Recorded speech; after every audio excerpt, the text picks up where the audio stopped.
रायपुर सहकारी कर्मचारियों के प्रदर्शन पर सहकारिता मंत्री प्रेमसाय सिंह का बयान। सहकारी समिति के द्वारा ही धान खरीदी की जाएगी।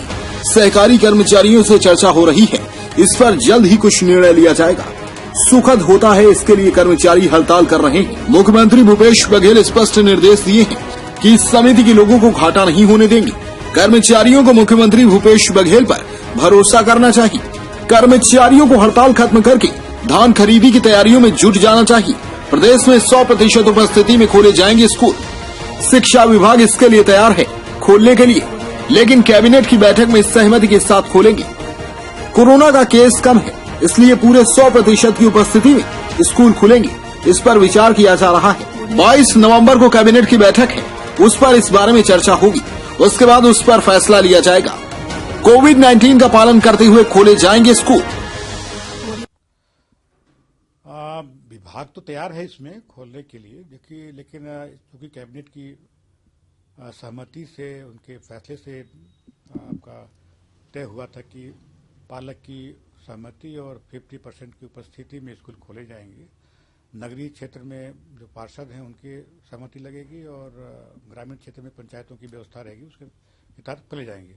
लेकिन चूंकि कोरोना अब कम है, तो ऐसी स्थिति में विचार कर सकते हैं कि पूरी क्षमता से स्कूल का संचालन हो, पर इसके लिए कैबिनेट में चर्चा होगी और कैबिनेट का जो फैसला होगा उसके अनुसार से स्कूल का संचालन होगा। विभाग में जो तैयारी चल रही है, तो क्या जब 100% क्षमता के साथ स्कूल खुलेंगे तो कुछ अलग से भी स्कूलों को निर्देश दिए जाएंगे, या पहले से जो व्यवस्था है? नहीं, पहले से व्यवस्था है वो भी रहेगा और कोविड जो 19 का गाइडलाइन है उसका पूरा पालन करते हुए खोला जाएगा उसको।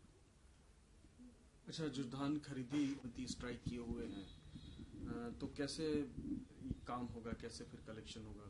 नहीं, सहकारी समिति के माध्यम से ही धान खरीदी होगा, पहले भी होता रहा है।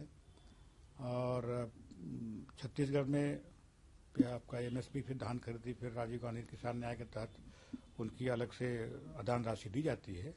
समिति के कुछ लोग स्ट्राइक में गए हैं, उनसे चर्चा हो रही है और उनका मांग यही है कि जो सुखद होता है, जो घाटा होता है वो ना हो। पर इस संबंध में माननीय मुख्यमंत्री जी ने स्पष्ट निर्देश भी दिया है और कई जगह बोला भी है उसमें प्रेस में कि समितियों की जो घाटा है उसको हम नहीं, उसको घाटा नहीं होने देंगे। इस बात के लिए उन्होंने कहा है, तो अब उनकी बातों पर विश्वास करना चाहिए और माननीय मुख्यमंत्री जी के जो सोच है उसके अनुसार जो भी स्ट्राइक में है उनकी तो मैं कभी उसका लाभ करें और धान खरीदी में जुटाना चाहिए।